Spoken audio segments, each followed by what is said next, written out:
नमस्कार।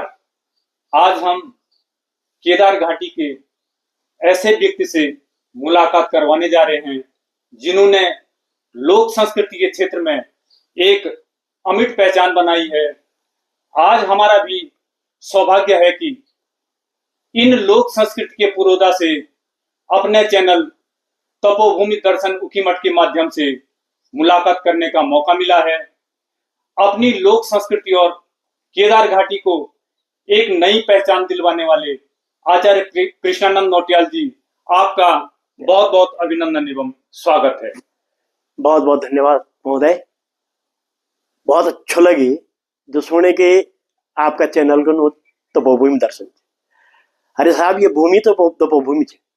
ये भूमि माँ सतयुग माँ महाराजा मानदाता इन तपस्या करना होता है। और आपको पता हो लो कि मानदाता जी की मूर्ति आज भी जो पंच केदार गद्य स्थल से तय मंदिर भीतर स्थापित है, महाराजा मानदाता की। तो ये महाराजा मानदाता की सतयुग बटन तपस्या स्थल है। द्वापर युग में आपको पता हो लो कि सामणी बमसु दिखनो और बमसु में बाणासुर जी ने तपस्या करना होता है अपने स्थान में। जब किसी प्राग ज्योतिषपुर असम का राजा था, या केदार तुम तपस्या करी भगवान शंकर का, केदारनाथ जी का भक्त था।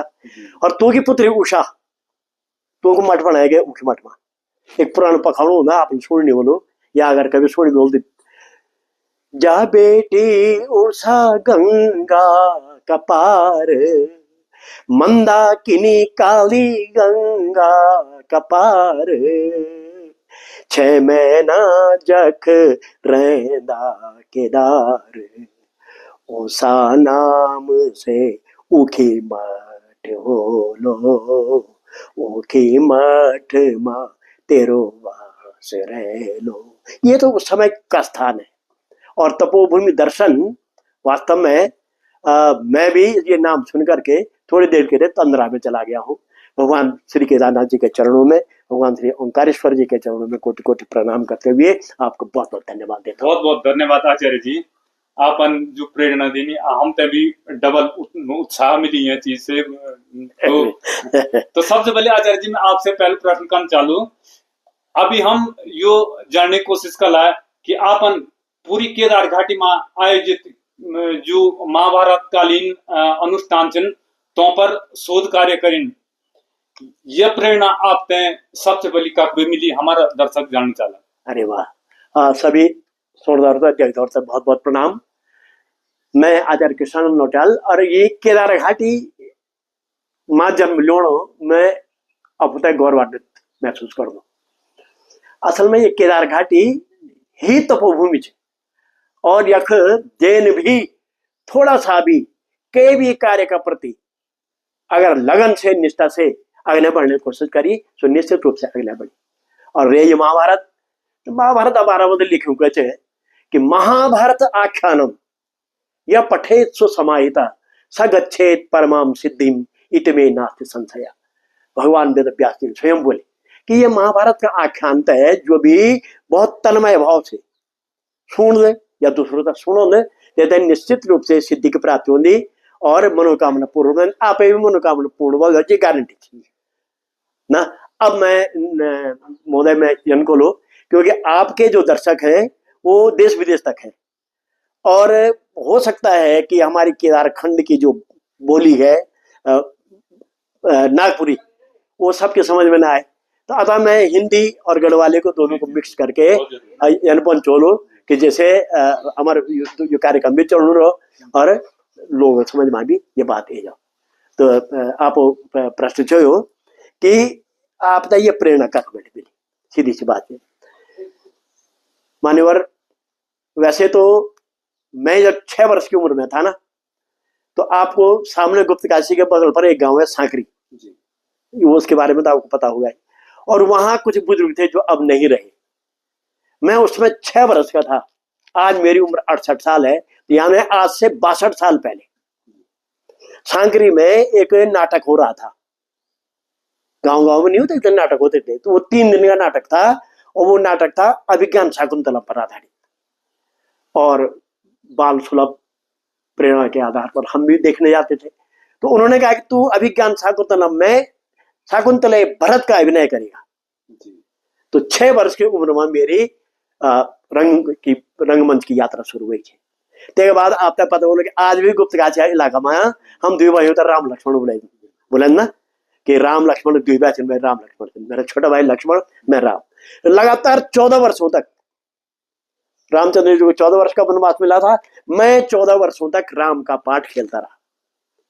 गांव के रामलीला में 11 गांव रामलीला मंडली होती थी गुप्तकाशी में, उसमें मैं राम का पाठ और मेरा छोटा भाई लक्ष्मण का पाठ खेलता रहा। इस तरह से हमारी यात्रा चलती रही, आगे बढ़ती रही। लेकिन रंगमंच के बारे में जो लेखन कार्य हुआ वो मेरा हुआ 1976, जब इमरजेंसी पड़ी थी ना, इमरजेंसी लगी थी, तो 1976 में मैं कक्षा 12 का विद्यार्थी था। अच्छा, तब मेरा जन्म भी हुआ था। हाँ बाबा, तो 12 का विद्यार्थी था मैं। तो हमारे श्रीधर प्रसाद खाली जी, आचार्य श्रीधर आनंद जमलोकी जी प्रकांड विद्वान लोग थे, वो हमें प्रेरित करते थे साहित्य में दखल करने के लिए। तो उन्होंने कहा कि भाई कृष्णन तू लिखेगा भाई, एक आचार्य जी ने बोले कि तू लिखेगा भाई एक ड्रामा। और वो तो मैंने एक सबसे पहला जो लेखन शुरू किया था वो गोदाम मैंने जो भंडार होंगे लालो, तो वो एक मुनाफेखोर लाला पर किया था। तो इमरजेंसी में जिसने मुनाफाखोरी की वो बंद हुआ और इस तरह से काफी चर्चित थे। उसके बाद ये यात्रा चलती रही धीरे धीरे। तो मैंने ये इसी ऊखीमठ के यहाँ पर वो हो रहा था, युवक मंगल दलों के कार्यक्रम हो रहे थे, तो एक नाटक लिखा था मैंने, उषा अनिरुद्धम। पहला वो था कि जब उसमें लड़कियों ने प्रतिभाग किया था। अच्छा। क्योंकि रंगमंच पर इस घाटी में आपको पता है पुरुषों का अधिकार रहा है। तो मैंने हिम्मत की, कई लोगों ने कहा भी कि तुम कहाँ ले जा रहे हो, मैं स्वयं अपने परिवार की बालिकाओं को पहले लाया और मैंने उसका मंचन करवाया। तो जो मैं अभी कह रहा था कि जा बेटी उषा गंगा का पार, मंदाकिनी काली गंगा का पार, 6 महीना जखर रंडा केदार, उषा नाम से उखीमठ बोलो, उखीमठ में तेरो बास रह लो। आज भी आपको पता है उषा अनिरुद्ध की विवाह भी यहाँ पर है और इसको बड़ा पुण्य क्षेत्र माना जाता है। धीरे धीरे आगे बढ़ी। तो 1995 25 फरवरी 1995 को, उससे पहले 93-94 में मैंने एक चक्रव्यूह नाटक लिखा था गढ़वाली में। जो चक्रव्यूह गाँव हमारे, मैं बोलूँ नहीं, 15 किलोमीटर के दायरे पर करीब 30 गांव होंगे जहां पांडव नृत्य होता है। प्रत्येक गांव के पांडव गुप्तकाशी में आते हैं गंगा स्नान के लिए। तो बचपन से ही ये क्यूरियोसिटी थी, ये क्या कर रहे हैं, क्या हो रहा है। तो तब चक्रव्यूह देखने भी जाते थे। बगल में देवर में चक्रव्यूह होता था, कुमेरा में चक्रव्यूह होता है, यहाँ ऊखीमठ में चक्रव्यूह होता है, मंगोली में चक्रव्यूह, मैंने तमाम हमारे जो क्षेत्र, नाला में, सांकरी में, पंडोनाथन के। तो वहां से मुझे एक प्रेरणा मिली और ये प्रेरणा स्रोत थे मेरी कंडारा की भूमि। मैं भूलूंगा नहीं, जो कंडारा में मैं पहला अपॉइंटमेंट मेरा हुआ था और कंडारा की भूमि पांडव लीला के लिए प्रसिद्ध मानी जाती है। तो वहां पर से ये कार्य शुरू हुआ। और आप जानते हैं कई सालों तक तो लोगों को पता ही नहीं चला कि चक्रव्यूह कृष्ण नौटियाल ने लिखा हुआ है ना। उसके जब मैं क्या कहते हैं 25 फरवरी 1995 को पहला मंचन जब परेड ग्राउंड में हुआ था, तो उसके 6 साल बाद इसके कई मंचन हो चुके थे। पौड़ी में हो चुका था, मसूरी में हो चुका था, फरीदाबाद में हो चुका था, नवोदय विद्यालय में हो चुका था, कंडारा गांव में हो चुका था, भारतीयम में हो चुका था। तो उसके बाद तब उसमें क्या हुआ था कि इसी स्क्रिप्ट को आधार मानते हुए, यह अमर उजाला ने उस समय भी लिखा था जब ये बंगोली में कार्यक्रम हो रहा था, कि इसी स्क्रिप्ट को आधार मान करके डॉक्टर टी.आर. पुरोहित, सर्वेश्वर कांडपाल जी ने और मैंने स्वयं, हम तीनों ने मिलकर के इसको थोड़ा नाटकीय स्वरूप दिया था। बेस वही था, आधार वही था। और आवाज दी राकेश भट्ट ने, संगीत पहले गांव के लड़के थे, हमारी जो टीम थी। तो राकेश भट्ट ने जब आवाज दी तो निखर पड़ा कार्यक्रम निखर पड़ा, तो काफी आगे तक बढ़ा। परंतु मुझे कष्ट इस बात का हुआ कि कई लोगों को पता ही नहीं था कि ये लेखन इसका है। स्वयं राकेश भट्ट ने एक बार, कोई भास्करा डोवाल जी है, भास्करानंद जी, उनके चैनल पर बताया उन्होंने कि भाई ये मेरा लेखन नहीं है। क्योंकि पत्रकार महोदय ने उनसे पूछा कि आपने जो ये लिखा है, ये, उन्होंने कहा मैंने नहीं लिखा। केदार घाटी में एक आचार्य कृष्णानंद नौटियाल है, उन्होंने ये लिखा है और उन्हीं के कार्यक्रम को मैं आगे बढ़ा रहा हूँ। और यहाँ से मेरी लेखन यात्रा शुरू हुई महाभारत पर। उसके बाद मैंने कमल व्यू लिखा, कमल मकर व्यू लिखा, हाथी दुर्योध लिखा, और क्या कहते हैं गैना पोथी लिखा, स्वर्गारोहिणी इत्यादि पर रंगमंच किए। परंतु ये उतने प्रचलित नहीं हुए जितने, मतलब कहने का मतलब क्योंकि हम तो कंदरा में है, ये घाटी ऐसे भी छोड़ा बेहतर क्षेत्र के अंदर है, तो ये इतनी प्रसिद्ध नहीं हो पाई थी। परंतु अब आप लोगों का बहुत बहुत धन्यवाद देता हूँ कि आप लोग मुझे समझ रहे हैं, जान रहे हैं, तो मुझे भी कुछ करने की प्रेरणा मिल रही है। धन्यवाद। तो आचार्य जी, आपने व्यूह रचनाओं के साथ साथ तमाम पांडवकालीन अनुष्ठानों को लिपिबद्ध भी किया है। उससे समाज और भावी पीढ़ी को आप इससे क्या लाभ होगा? हाँ, ये बहुत अच्छा प्रश्न आपने किया है। और वास्तव में किसी भी, देखिए, साहित्यस्य भावम साहित्यम, अगर आप साहित्य के भाव, साथ साथ चलने के भाव को लेकर के आगे बढ़ रहे हैं तो आप निश्चित रूप से साहित्य की रचना कर रहे हैं। आचार्य मोहम्मद जी ने लिखा है कि काव्यम यश से अर्थ कृते व्यवहार विदे शिवे तर्कते कांता सम्मतयोपदेश। तो ये जो ये है वो पुस्तक मैं बताने जा रहा था। हाँ। इस पुस्तक में यह है महाभारत मंडवान, पंडवार्थ अनुष्ठान और व्यूह रचना। केदार घाटी में मान्यवर जिथ्या भी अनुष्ठान होंगे ना, चाहे वो बैठुबाजी, दिया लगाने से लेकर के, जब दीव लगन ना, केदारनाथ की डोल यात्रा जब वापस आती है तो आपने देखा नहीं, घाटी के आर पार दोनों तरफ बिल्कुल मुंडान लगे रहते हैं, ढोल बजते हैं, बंकुर बजते हैं और पनो नाचना गोमा, कहीं चक्र भी हो रहा है, कहीं कमल भी हो रहा है, कहीं मकर भी हो रहा है। ये तो उस सब की भूमि है। या आपने जो तपोभूमि लिखा है ना, अरे साहब, तो मैं तो उसी चीज से प्रसन्न हो गया कि तपोभूमि दर्शन। आज मैं भी इस तपोभूमि के दर्शन के लिए कई दिनों के बाद देहरादून से यहाँ आया हूँ और आपके दर्शन में, वो भी चैनल तपोभूमि दर्शन। तो ये तपोभूमि, ये भी तपस्या का ही परिणाम है। मैंने जो पांडवों की तपस्या की, निवेदन किया, प्रार्थना की उनकी, तो आज मैं इस पुस्तक को और उनके सारे अनुष्ठानों को इसमें लिपिबद्ध कर पाया। माने और बताऊं, इसमें कम से कम 2 दर्जन से अधिक धुनें लिपिबद्ध है इसमें। और ये कोई अगर देखना चाहे तो ये सुरक्षित हो गए हैं भावी पीढ़ी के लिए। भावी पीढ़ी के नौजवानों को ये पता नहीं था कि संसार में केवल केदार घाटी ही ऐसी घाटी है जहां इन व्यूहों की रचना की जाती है और उनको नाटक के रूप में मंचित किया जाता है। और संसार का सबसे बड़ा, अगर मैं कहूं, रंगमंच है तो केदार घाटी में है। गांव, जैसे फर्ज कीजिए डेढ़ा गांव है, डेढ़ा गांव का जो सरफेस होगा, क्षेत्रफल होगा, वो कम से कम 2 किलोमीटर तो होगा ही। और एक तरफ से कौरवों का दल आ रहा है, एक तरफ से पांडवों का दल आ रहा है, बीच खेत में, गांव के बीच में कहीं पर चक्रव्यूह बना हुआ है, या कमल व्यू बना हुआ है, या मकर व्यू बना हुआ है, और उधर से पांडव दल, कौरव दल नाचते नाचते। तो 2 किलोमीटर का रंगमंच हुआ। संसार में है कहीं इतना बड़ा रंगमंच? ओपन, सामग्री सब अपने घर से ला रहे हैं। और पांडव नृत्य ऐसा अनुष्ठान है साहब, संसार का इकलौता अनुष्ठान है कि जिसमें गांव का प्रत्येक व्यक्ति सम्मिलित होता है। गांव की ध्यान जो है, सबकी ध्यान होती है, मेहमान सबका मेहमान होता है, पंचायती मेहमान होता है, पंचायत का खाना बनता है, सारे मेहमान उसमें का। तो इससे बढ़िया सहकारिता की भावना आपको कहाँ मिलेगी? तो ये सब सीखना चाहिए लोगों को, और नए लोगों को भी इस बात को सीखना चाहिए। तो ये सारी चीजें जब उन बच्चों तक जाएंगी, संसार का इकलौता ये आर्किटेक्ट है, चक्रव्यूह कैसे बनता है, कमल व्यूह कैसे बनता है, मकर व्यूह कैसे बनता है, गरुड़ व्यूह कैसे बनता है, ये सारी चीजें जब नई पीढ़ी सीखेगी तो पाश्चात्य संस्कृति और भागने के बजाय, आज देखा नहीं आपने, यूनिवर्सिटी के बच्चे हों, कॉलेजों के बच्चे हों, ग्रामीण बच्चे हों, बुजुर्ग हों, नौजवान हो, सब चक्रव्यूह में मंचन के लिए तैयार हो जाते हैं, कमल व्यूह में मंचन के लिए तैयार। हम 4-4 पीढ़ी एक साथ मंचित करती है। तो धन्यवाद देता हूं उन पुराने लोगों को जिन्होंने मुझे ये ज्ञान दिया। किस किस ने दिया, मैं आगे बताता रहूंगा। आचार्य जी, आपने जिन व्यूहों की रचना की है उनका संक्षेप में वर्णन करने का कष्ट करें आप, जरूर करेंगे महाराज, जिससे हमारे दर्शकों को उसकी जानकारी मिल सके। जी जी, मैं चित्र भी बता देता हूँ। अब ये बता देता हूँ कि भाई चक्रव्यूह कैसे बनता है और उसका चित्र क्या होता है। तो सभी श्रोताओं को, सभी दर्शकों को मैं चक्रव्यूह, मकरव्यूह और कमल व्यूह, इन 3 चित्रों को दिखाना चाहूंगा। और इन रेखा चित्रों के माध्यम से आप लोग आने वाले, ये है मकरव्यूह, आप देख रहे होंगे मकर। मैं जब इसका मंचन अगस्त्य कर रहा था तो बड़े बुजुर्ग पूछ रहे थे ये क्या बन रहा है। मैंने कहा प्रभु, मैं आपसे सीखने आया हूँ और आप कह रहे हैं ये क्या है। ये है मकरव्यूह। मकर यानी सबसे बड़ी बात ये रही पांडव काल की कि उन्होंने प्रकृति से ये सब कुछ लिया है। भयानक दोहरा है लेकिन नाम है मकर। मछली की आकृति का, ये देखो लंबा है ना, ये इसका मुंह यहाँ दिखाई नहीं दे रहा है, यहाँ ये मकर।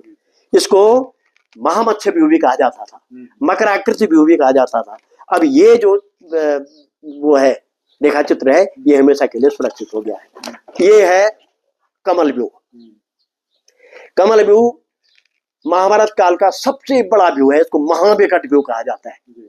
महाविकट व्यू है, इसको एक ही दिन में कोई भी नहीं भेज सकता था। इसीलिए जब अर्जुन ने कहा कि बोलो सूरज अस्त होने तक मैं तेरो संहार करो, तो आचार्य द्रोण ने कहा कि बोलो सूरज, मैं देखता हूं कैसे अस्त होता है और तू कैसे कर देता है, इसलिए मैं ऐसे व्यू की रचना करूंगा जिसको तू कल तो करीब 2 दिन, मैंने 1 दिन में तो तू भेज ही नहीं सकता है। और नहीं भेज पाए, और 6वें द्वार से कृष्ण जी उनको वापस ले आए थे। ये है चक्रव्यूह, ये चक्रव्यूह है, और इसको बनाने में सबसे आसान चक्रव्यूह होता है। तो महाराज 4 प्रकार के व्यू है, साधारण व्यू, विकट व्यू, अति विकट व्यू और महाविकट व्यू। तो हमारी केदार घाटी की विशेषता है, वैसे तो प्रत्येक दिन 18 दिन के युद्ध में प्रत्येक दल की तरफ से एक एक व्यू रचा गया था। इस प्रकार से 36 व्यू हुए, लेकिन 3 जो थे वो सहायक व्यू भी थे, इसलिए 39 व्यू हुए बने। लेकिन हमारे जो केदार घाटी में आज भी सुरक्षित हैं, आज भी जिनका मंचन होता है, वो है चक्रव्यूह, कमल व्यू, मकर व्यू, गरुड़ व्यू और बिंदु व्यू। बिंदु व्यू को हाथी दुर्योधन के रूप में मनाया जाता है। हाथी आता है ना, और उसमें दुर्योधन चारपाई में बैठ के आता है, और कृष्ण और अर्जुन आते हैं हाथी में, हाथी दुर्योधन जिसे कहते हैं। तो वो बिंदु व्यू है असल में। उसका भले ही स्वरूप भले ही बदल गया हो, लेकिन हमारी जो लोक माटी है, लोक की सुगंध उसमें अभी भी विद्यमान है। तो आचार्य जी, फिर जो ये व्यूह रचनाओं के अतिरिक्त आपने पांडव संस्कृति पर कुछ और भी रचनाएं की हैं क्या? जी जी महाराज, ऐसा है। गेंडा कोथिक, तो गेंडा कोथिक मतलब गांव में बड़ी उत्साह से मनाया जाता है। देखा होगा आपने कि एक आदमी गेंडा जौ का और उसका बनाया जाता है, एक आदमी गेंडा नचाता है, उसके 2-3 उसके रक्षक रहते हैं, और अर्जुन आता है गेंडा करने के लिए। वो है पांडवों के पितृ कार्य का स्वरूप है। वो खगोती, वो कहते हैं कोल्योलो गेंडा की खगोती। तो खगोती में कहते हैं, ख कहते हैं ब्रह्मांड को, और गोती कहते हैं गुद्दी को। देखा होगा आपने, आज भी मांस पिंड देने की परंपरा है एकादशी के दिन। काली दाल का देते हैं माख बलि देते हैं ना, माख, माख का मतलब है माख ना, वो प वाले श है, उसको वेदों में ख उच्चारित किया जाता है। जैसे स्वस्ति न इंद्रो बृहस्पतिः स्वस्ति न पूषा है, वैसे वो, लेकिन कहते क्या है, स्वस्ति न पूखा। लसन, आप पुरानी रामचरितमानस पढ़ेंगे तो उसमें प वाली श होगी, मूर्धन्य श, लसन, लेकिन बोलते क्या है, लखन ना। तो ये ख वाले की, तो माख बलि, आज भी बोलते हैं ना माख बलि। तो काली दाल उसमें मिलाई जाती है, दही होती है, वो पवित्र है, दही मिलाई जाती है, चंदन पिठाई वगैरह वो दी जाती है। तो गेंडे की जो खगोती थी वो लेनी थी। अब गेंडे की खगोती काले थी, ये पूरा आपको जो रंगमंच में ये कम से कम 1.25 घंटे का नाटक है, और आदमी तन्मय भाव से देखता है उसका ये क्या हो रहा है, क्योंकि नॉन स्टॉप है। नॉन स्टॉप है तो एक सीन के बाद दूसरा सीन, दूसरे के बाद तीसरा सीन, और उसके बाद समापन ही इसका होता है, और तब लोगों को पता चलता है कि नाटक समाप्त हो गया। ऐसे ही सारे व्यू है। मकर व्यू जब समाप्त होता है साहब, तो 5 मिनट तक कोई किसी से बात नहीं करता, निकल पड़ते हैं खाली। तब ध्यान आता है कि अरे हमने तो धन्यवाद भी नहीं दिया। 5 मिनट तक किंग कर्तव्य विमूढ़ हमने होते दिखा है लोगों को। ऐसा ही कमल व्यू है। एक उदाहरण दो, बहुत बड़े आदमी का उदाहरण दे रहा हूं, पर लेकिन सत्य है, वो भी सुनेंगे और तो वो भी कहेंगे हाँ बात सही है। महाराज जी, सतपाल महाराज जी का नाम तो आपने सुना होगा, संस्कृति मंत्री है ना। कण्वाश्रम में हमारा कार्यक्रम हो रहा था, कण्वाश्रम कोटद्वार में, और सुरेंद्र सिंह रावत जी थे उस समय, वो भी मंत्री थे। वो लेकर के आए थे महाराज जी को वहां, तो महाराज जी मुख्य अतिथि थे। तो महाराज जी ने दीप प्रज्वलित किया।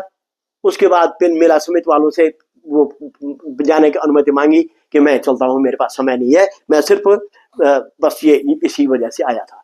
तो मैं स्वयं गया वहां पे। मैंने कहा महोदय, मैं केदार घाटी से आया हूँ, मैं आचार्य कृष्ण नौटियाल हूँ, और आप तो केदार घाटी के ही बासिंदा है एक प्रकार से। वहां तो तमाम आपकी धर्मशालाएं हैं, तमाम आपकी जगह है। मेरा निवेदन है कि आप सिर्फ 20 मिनट बैठिए, और हमारा कार्यक्रम जो ही शुरू होगा आप चले जाइए, मुझे तब कोई परेशानी नहीं होगी। आप ताजुब करेंगे कि महाराज जी, हमारा कार्यक्रम समाप्त हो गया, अब मैंने जब पीछे देखा, मुझे लगा महाराज जी चले गए होंगे, पीछे देखा महाराज जी बैठे हुए थे। और जब वो जाने, उन्होंने कहा रुको रुको भाई, जरा मेरे पास माइक। तो उन्होंने कहा मैंने 20 मिनट का समय मांगा था, और पता ही नहीं चला 2.5 घंटे कब बीत गए। कमल व्यू है ना, वो 14 द्वार है उसमें, और तो सबसे बड़ा व्यू है, उसका मंचन कर रहे थे हम वहां पर। वो मेरा ही लिखा हुआ है। उसका सबसे पहला जो मंचन हुआ था वो गुप्तकाशी में हुआ था। उस दिन हमारे माननीय जो विधायक जी है यहाँ के, पूर्व संसदीय सचिव थे उसमें, और माननीय खजान दास जी उसमें मुख्य अतिथि के रूप में गुप्तकाशी आए थे, तो उनके सम्मुख इसका उद्घाटन हुआ था कमल व्यू का। और ताजुब की बात, गुप्तकाशी में कमल व्यू का मंचन हुआ, उसके बाद सीधे मोलो भलताली राजेंद्र सकलानी जो उत्सव होता है, महोत्सव कीर्तिनगर में, और उसके तुरंत बाद IGNCA में चला गया। और कमल व्यू का पहला मंचन जब वहां के महानिदेशक कोई दक्षिण भारतीय थे, उन्होंने जब देखा तो हम कार्यक्रम के बाद उखाड़ देते हैं अपने मंच को, तो उन्होंने कहा रुको रुको। तो हमने सारे लड़के कहने लगे क्यों रुको, हमारे पास समय ही नहीं है। हमने तो कल बात उन्होंने कहा भैया आपको पूरा पैसा दिया जाएगा, रहने खाने की व्यवस्था की जाएगी, आप कल भी करेंगे इसको। कल भी किया, परसों भी किया, मैंने 5 दिन तक लगातार IGNCA में हमारा कमल व्यू तना रहा। 5वें दिन पूरी ट्रॉलीज और ऊपर वाली वो कैमरे वगैरह आए, उन्होंने पूरा डॉक्यूमेंटेशन किया।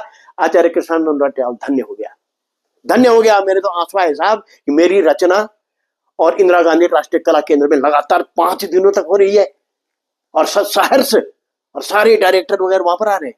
तो इस तरह से ये मंचन हुआ। ऐसा ही मकर व्यू भी है, मकर व्यू भी 2 बार IGNCA में हो चुका है जी। तो आचार्य जी, एक अगला सवाल मैं आपसे करना चाहूंगा कि पांडव हमारी केदार घाटी में ग्राम देवता के रूप में पूजे जाते हैं, फिर आप इनसे संबंधित इन अनुष्ठानों को विभिन्न स्थानों पर कैसे करते हैं? जी बिल्कुल, ये बहुत विकट प्रश्न है। और वास्तव में आपने देखा नहीं, गांव के लोग अपने बच्चे को अभिमन्यु बनाने में डरते हैं, अभी भी डरते हैं ना, नो नो नो मेरे नाती नहीं बोल। एक बार इंटर कॉलेज कोटवा में मैंने जब चक्रव्यूह किया, तो मैंने कक्षा 9 के एक बच्चे को अभिमन्यु बनाया। अजी जी उसके दादाजी मेरे पास पता नहीं कितने बार आए कि मेरे नाती था ना बना, गुरु जी हाथ जोड़ी, फिर मेरे नाती 2 से 9 से। मैंने कहा कुछ नहीं होगा, आप देखना। तब मैंने उदाहरण दिया कि गढ़वाली चक्रव्यूह में जो पहला अभिमन्यु था, गढ़वाली अभिमन्यु, तो वो चंद्रशेखर गहरोला थे कंडारा के, और वो राजकीय इंटर कॉलेज के प्रधानाचार्य रिटायर्ड हुए। ठीक है, मुकेश भट्ट दूसरे रहे, वो BSF में कमांडेंट, असिस्टेंट कमांडेंट निकले, बाद में कमांडेंट हुए, वो है। कुलदीप भंडारी वो वरिष्ठ प्रशासनिक अधिकारी अभी भी कार्य कर रहे हैं, है कि नहीं। ये लड़का नाला में जो उसका लड़का वो बजाता है हारमोनियम, क्या है, यशपाल सिंह का लड़का था रविंद्र। तो रविंद्र ऐसे ट्यूशन करता था गुप्तकाशी में करके। तो हमारे एक कार्यक्रम हो रहा था जोखोली में, मैंने रविंद्र से कहा बेटा तेरे को अभिमन्यु बनाते हैं। उसने मना किया, तुझे माने मना किया, परंतु तब तैयार हो गया। उस साल वो B.Ed में निकला, और B.Ed करके आया, दोबारा वो अभिमन्यु बना। उसके बाद वो SSB में इंस्पेक्टर है आकर। तो इस तरह से हमारे एक लड़के लगातार जिन्होंने भी प्रतिभा किया, गजेंद्र चौधरी जिला अध्यक्ष किसान यूनियन का, राय सिंह वो BJP में बड़ा अच्छा स्थान है उसका, लखपत राणा को सबसे पहले मैंने वर्बडिक राक्षस बनाया था साहब। अच्छा। परंतु उसके टैलेंट को देख करके वो आज धीरे धीरे बहुत आगे बढ़ गया। तो मैं बता रहा हूँ ना कि कई सालों तक लोगों को पता ही नहीं चला कि ये चक्रव्यूह, कमलव्यूह, मकरव्यूह और ये सारे अनुष्ठानों पर जो नाना प्रकार के नाटक हैं वो आचार्य कृष्ण नौटियाल ने लिखे, कहीं पता ही नहीं है। लोगों को यही लगता था कि भाई ये जिन लोगों ने मंचन किया उन्हीं का होगा। आज भी लोग यही, कई लोग यही कहते हैं, परंतु मुझे आपके चैनल के माध्यम से यह कहना बहुत जरूरी हो गया है, हमारा भी यार अवसान का समय आ गया है। अब बकरे की अम्मा कब तक खैर मनाएगी, क्यों? मैं धन्यवाद देता हूँ, राकेश भट्ट ने स्वयं बोला कि ये मेरा लिखा हुआ नहीं है, ये उनका लिखा हुआ, मैंने आवाज दी है। और बात भी सत्य है, अगर उनकी आवाज नहीं मिलती ना तो ये इतना आगे नहीं बढ़ता, है ना, सही बात है क्या? परंतु वो कहते हैं कि ये लिखा हुआ आचार्य कृष्णानंद नौटियाल का है। तो आपने कहा था कि आप कैसे कर लेते हैं, उस पर मैं बात। देखो जी, सबसे पहले तो हम लोक कल्याण की बात करते हैं। इसमें लोक कल्याण की क्या बात करते हैं मैं बताता हूं। वो हम मंगल तो वो है मंगल की, यानी पनो मंगलोनी माता मंगलोना तने हम पली पुछरा अपनी सही भूमि तक मंगलोना, पूरी भूमि तक सावधान कर देना कि जैसे जो हम पर कोई दोष ना। और पता हम क्या करता, मासी धूप मासी कच्ची बटे वो मासी तैयार कर चगाया घूमा मौसम अच्छा दोपहर मादन ना। और तब जेता ही देख लिया तुम और तब से मंगल बन गया पूरा व्यू की पूजा कर और भूमि का भूमि पूजा कर डानी कांठे की पूजा कर सब देवता सावधान सावधान भवन दुते जो हो शांति अंतरिक्ष घूम शांति पृथ्वी शांति कारण विवेच है नारायण जय जयकारी लादो ते आदि गणेश जय जयकारी लादो उमा अर्म हे स जय जयकारी लादो यो वालो वैसे धूप दिखाई जा रही है नारायण जय देव लोगों दो पंच बद्री पंच केदार का थान जय देव लोगों दो यो चाबो ग्यालो बुग्याल सावधान हो गए उन्हें भी धूप मिल गई उसके बाद नारायण दो लादो धूपाणो लादो मासी भरी धूप दे दो पिंगली पीठाओ देवो चौदह से चौपासी है ना हमारी संस्कृति पूरी देवी देवता सावधान हो गए फिर उसके बाद सवा सौंधी लगती है किसको पांडवों को 5 रुपए पांडव होता है पांडवों को सवा सौंध लगाई फिर मंगल कामना करते हैं कि जय देव जुहार लोगों दो द्यो भूमि गण भूमि त्वे का जय देव लोगों दो मकर व्यो की भूमि या चक्र व्यो की भूमि या कमल व्यो की भूमि जो भी बना हुआ है उसकी को हम वो लगाते हैं फिर राजी को नारायण नारायण माने भगवान श्री कृष्ण जिनके पीछे सब पांडव वगैरह चल रहे हैं और यहाँ हमारे उधर विशाल जी नारायण राजी खुशी रख्या देवो वो जो कुछ ग्यारह चले जो बाल गोपालो श्रेणी दाना शाना ज्वानो थे राजी खुशी रख्या ये म्योला की मंडली सर्व कल्याण की बात अंत में होती है कि नारायण राज्य खुश रख्या देवो म्योला का मेहमान होता है अतिथि देवदूत होता है उत्तराखंड देव भूमि है और ये भारत भूमि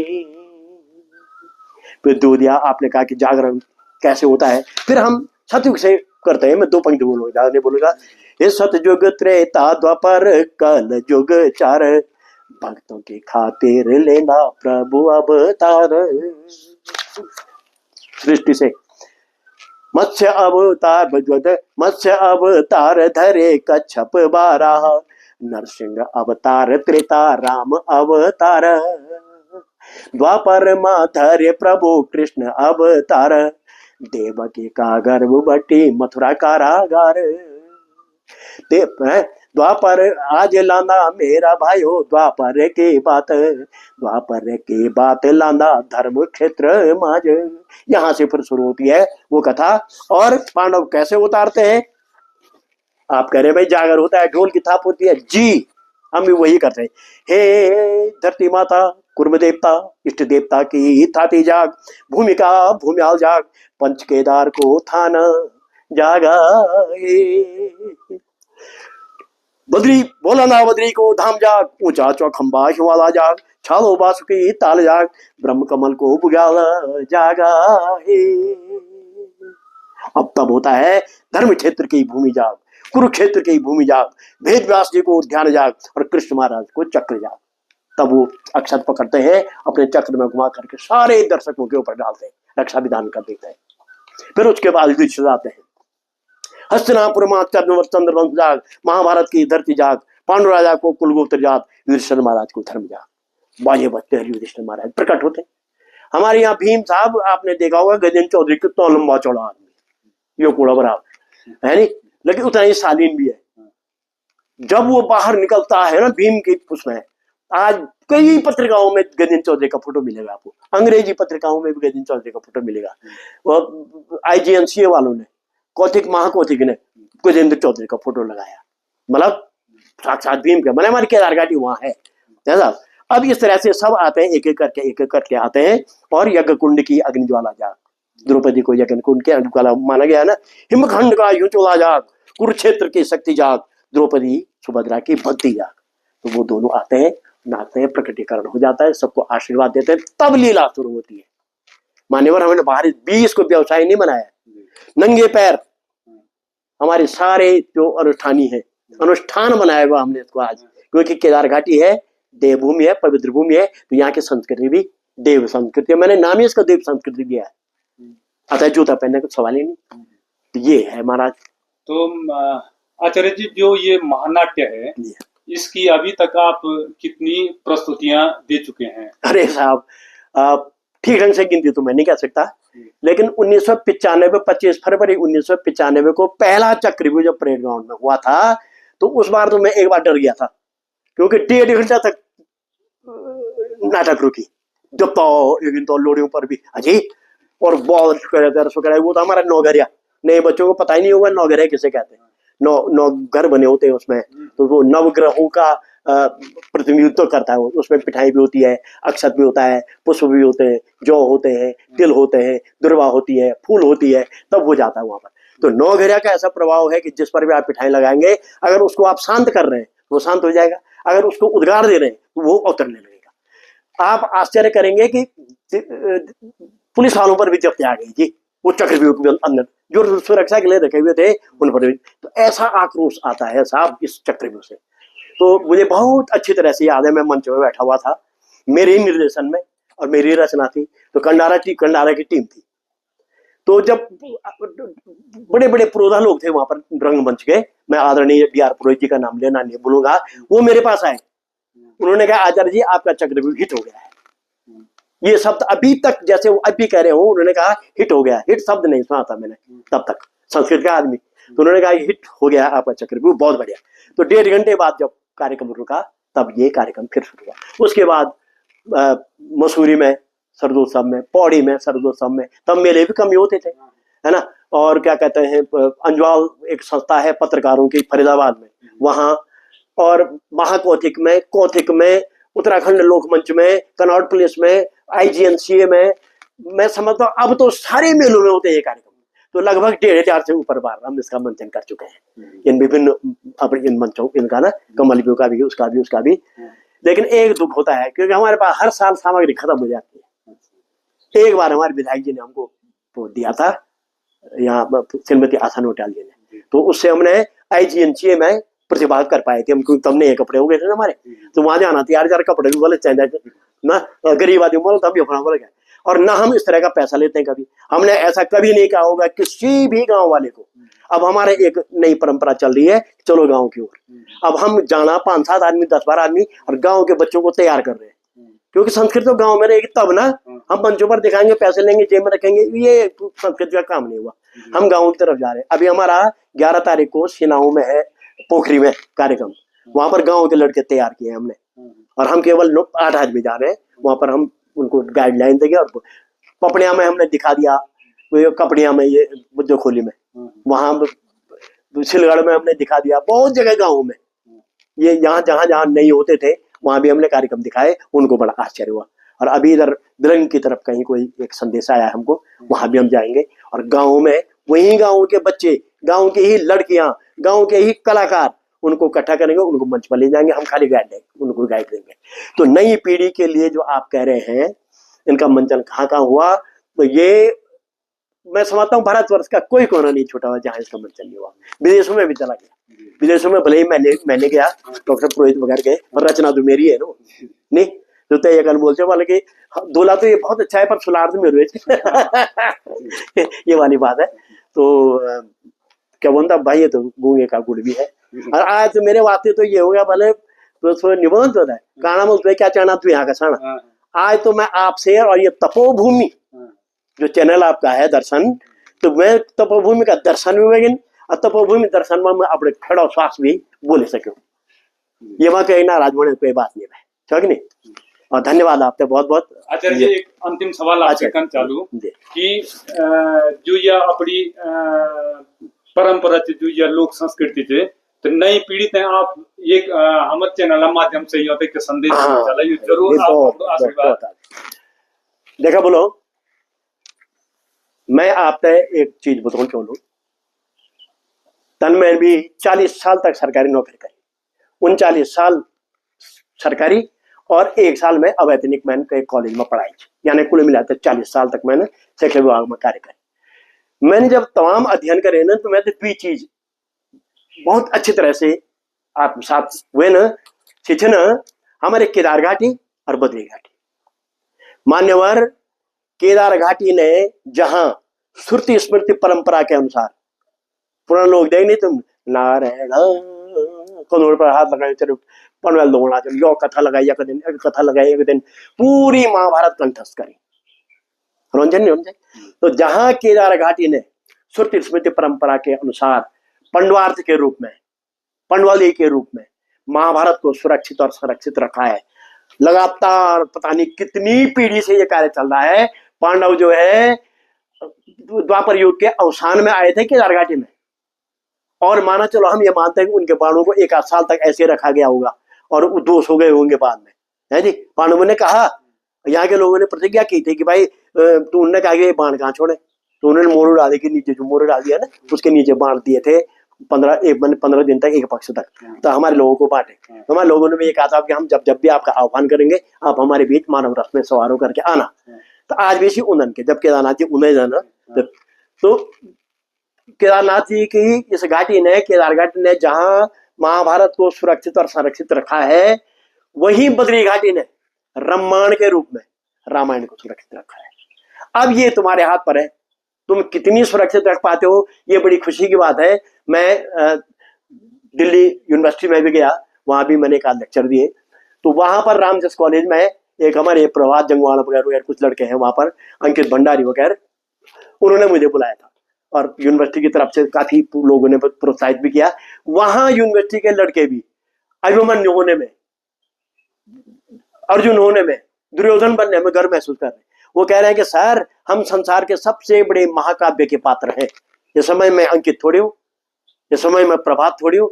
लड़कियां भी कह रही इस समय मैं फला थोड़ी हूँ, मैं तो द्रौपदी हूँ ना, और पांडुवंश की राजकुमारी हूँ, पांडुवंश को द्रुपद की राजकुमारी हूँ, पांडुवंश की महारानी हूँ। ये वो बड़ा गौरव महसूस करने हो बच्चे, ऐसा गौरव आपको महसूस करना है। एक चीज बता दूं, संसार में ये वियोग कराए कहीं नहीं है केदार घाटी के अलावा, कहीं नहीं। अब जहां जा रही होंगे अब जा रही है, परंतु ये था थी। मैंने गढ़वाली में क्यों लिखा, उसके पीछे एक कारण और भी था। अरे मान्यवर, हिंदी में, ब्रज में और अवधी भाषा में हे अर्जुन तू इधर आ जा इस तरह वाले में, और काला चश्मा पहरिया और जूता पहरिया और चक्रव्यूह के भीतर जाए। तो मैंने कहा ये तो कोई बात, बुकुट पहरे हो, तो युद्ध में कहीं ऐसा होता है? हमारे यहाँ की जो कंसेप्ट है वो जोधाओं का है, जीतू बगड़वाल जो पुराने हमारे सुदर्शन शाह जी जैसे तो घाघरू पहने पगड़ी पहने ये वाला, वो मैं ड्रेस लाया। आज सारे गांव में वही ड्रेस चल रही है, आप देख रहे होंगे।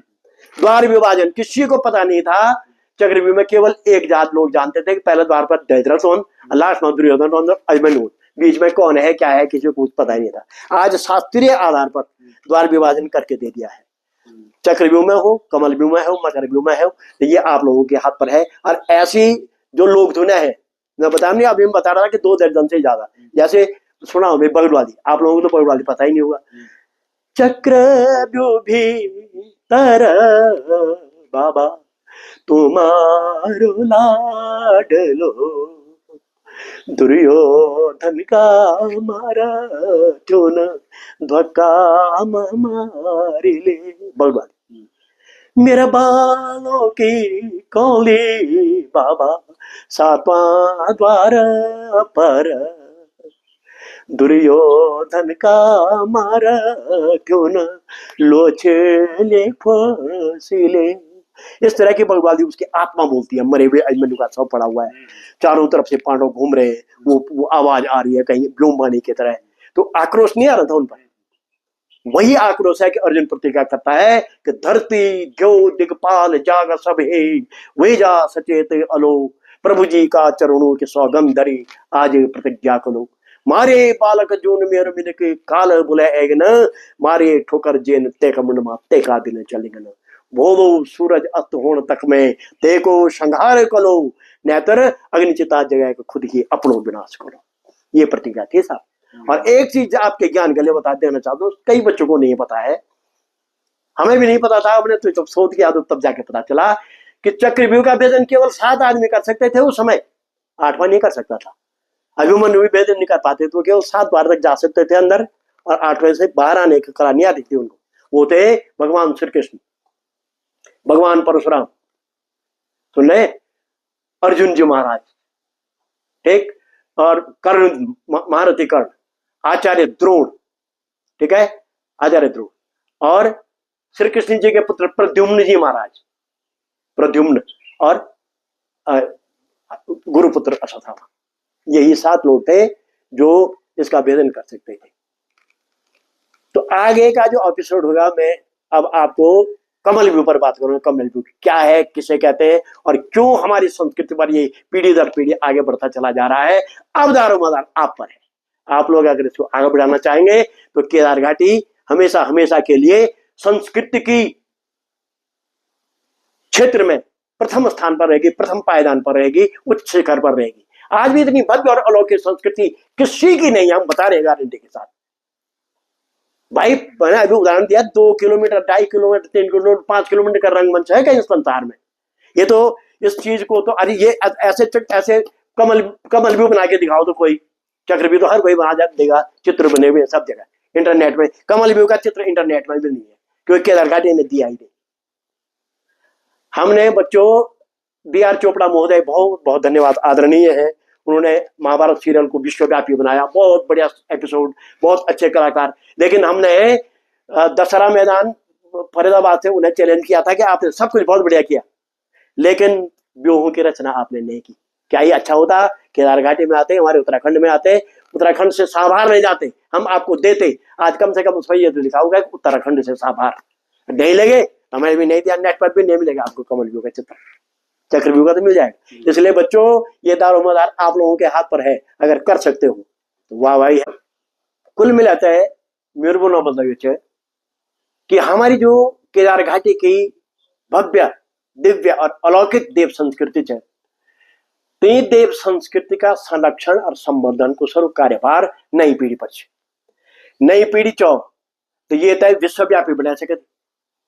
और ये देखो आप लोग पता बड़ा बड़ा महानगर में जनता उमड़ पड़ दी, पागल जन्मे जन जी अपने संस्कृति देखे थे। एक बार महाकौतिक में उत्तराखंड जिंदाबाद नारा लगे, तो ये था क्रेज चलू का।